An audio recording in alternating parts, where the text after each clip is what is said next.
É isso aí. Gente, olha só, o ex-presidente do Corinthians, Andrés Sanches, deu uma declaração bastante polêmica e defendeu, inclusive, que os ladrões têm o direito de roubar. Foi exatamente isso que ele disse. Ele falou isso durante uma entrevista que deu ao podcast Casal Coringão na semana passada. O trecho da entrevista em que ele deu essa declaração tem rodado bastante as redes sociais e causado uma certa polêmica. A gente fez questão de separá-lo e trazê-lo aqui para vocês assistirem agora. O cara te roubar o relógio é um direito. O país é um país pobre. Então o país é rico. As pessoas estão cada dia mais pobres. Então o cara tem o direito de te roubar o relógio, mas ele não tem o direito de dar uma facada, um tiro por causa de um relógio, por causa de um tênis, que muitas vezes é falso, por causa de uma bicicleta. Rouba a bicicleta, mas não dá facada e nem tiro na pessoa, pô. Tá aí a fala do ex-presidente do Corinthians, meu time do coração. Sinto lhe dizer, mas dá uma vergonha ali. Tem que respeitar a filosofia de trabalho do cara. Por que você tá brava com esse assunto, Antônia? Porque o pintor tem direito de pintar, o cantor de cantar e o ladrão de roubar, gente. É o ofício da pessoa. Ô, gente, eu tive uma época da minha vida que eu perdi tempo com o jogador Sheik, né? E ele estava no Corinthians. E eu conheci esse rapaz aí, o Andréas, que na época era presidente do Corinthians. Como que um cartola, né, um ex-cartola, como que uma pessoa, tudo bem, ele é amigo do Lula, a gente sabe da ligação do Lula com o Corinthians, da filosofia política dele, agora vi falar que tem direito de roubar um relógio, sendo que ele estava ali, ou era um Panerai ou era um Rolex no braço. Ele não falou que não podia alguém passar e arrancar o braço dele fora por causa do relógio dele.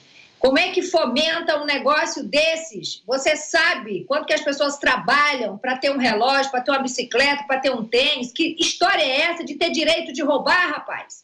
Como assim direito de roubar? Se alguém entrar na sua casa, não te der uma facada e um tiro, mas levar tudo de dentro da sua casa, é um direito da pessoa? Porra, isso é um desserviço. O que essas pessoas fazem é criminoso. A pessoa sai de casa para ir na porcaria para ir num podcast falar uma porcaria dessa, sabe? Tem um direito. Que direito, rapaz? Que direito? Eu também tenho o direito de um cara levar meu relógio se eu tiver armado e descarregar meu pente na testa dele? Tenho. É difícil, né? Porque... depende. Depende. Mas... Depois as pessoas relacionam a torcida do Corinthians, atitudes não aprovadas, aí é complicado. Você vai falar o quê? Ô, Matias... Se alguém defender o André Sanches é pra... Não tem condições, mas sabe, né, o erro é assim, é confundir o ladrão com o cara sofrido e humilde. Gente, tem pessoas pobres, sofridas e humildes que não roubam, que pegam o ônibus 5 horas da manhã e tá trabalhando. Tem direito de roubar essa pessoa? Então, assim, eu acho que... 99,999% das pessoas. Banalizar o roubo e a violência é muito grave. Porque, assim, imagina, você sai de casa, alguém pega, rouba seu celular, rouba aquilo que você tem, independente se você tem dinheiro ou não. Não dá pra banalizar. Então tá, eu vou andar com 2 relógios agora, um pra roubar e um pra ser roubado. 2 celulares. 2 celulares, um pra roubar, o outro pra ficar. Quer dizer, tem o direito de roubar. Isso é muito... Eu acredito que seria mesmo quis dar essa conotação. Implícito aí. Ô, mano, ontem a taróloga falou que você ia ser assaltado. E aí, tudo bem? Eu vou roubar seu coração. Vou roubar seu coração. Mas o que eu acho mais triste dessa história toda é que a gente sabe que para construir um país próspero, um país onde tem oportunidade para as pessoas, a gente precisa ser capaz de estabelecer relações de confiança. A gente precisa que o fruto do trabalho das pessoas seja valorizado para quem de fato trabalhou. A gente precisa valorizar a honestidade, valorizar o trabalho honesto, valorizar quem produz valor para o outro e não quem quer impor os seus desejos aos outros, quem quer roubar alguém, pelo amor de Deus, né? Eu acho que esse é um ponto muito importante que, para mim, é o central. Não é possível construir uma sociedade de fato próspera se a gente não está baseado em valores que são sólidos, em valores que todo mundo reconhece e entende de uma forma comum, que são valores importantes para todos. Você vai para os Estados Unidos, você sabe quais são os valores americanos. Você vai para a França, você sabe quais são os valores franceses. Você vai para a Inglaterra, a mesma coisa. Você vai para a Ásia, para a China. Enfim, você entende quais são os valores de uma sociedade. E aqui a gente mora num país em que cometer crime é valorizado, só ver essa fala, em que você morar numa casa de pau a pique com uma cisterna é inovação e biossustentável, e que você andar de um Celtinha, que é o caso lá do Boulos, lá que fala, não, trouxe meu Celtinha para Brasília e tal, assim, é romantizado, né? Então, assim... A gente falou ontem de carro de luxo para deputado. Exatamente. Então, assim, a gente mora num país onde o que é bonito é sofrer, onde o que é bonito é passar fome e o que é bonito é cometer crime. Assim, não tem como dar certo isso aqui. Não tem como.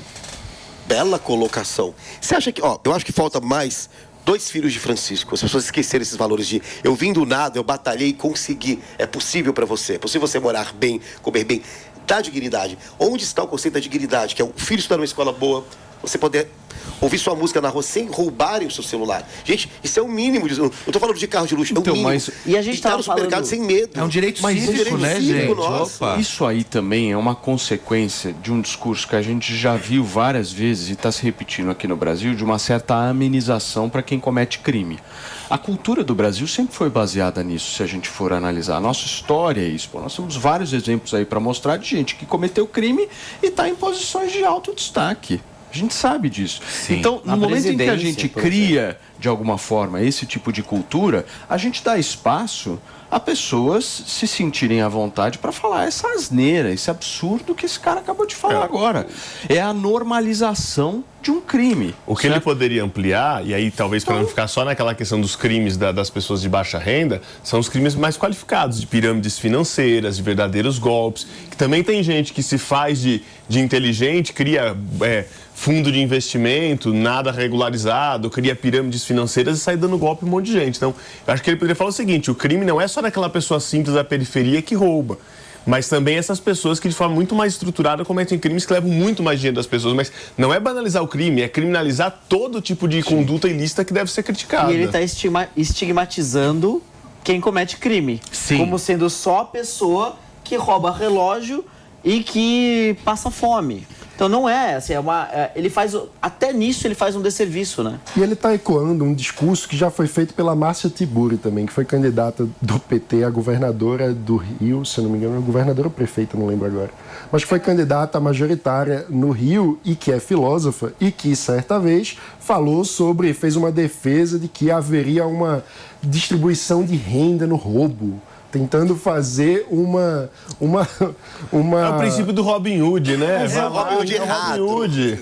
E a gente sabe que nada anda desse jeito. Não se constrói um país com base no roubo. Gente, olha só, a declaração foi dada, inclusive, do Andrés Sanches, quando ele foi questionado sobre a violência no futebol, principalmente numa determinada época, num determinado momento.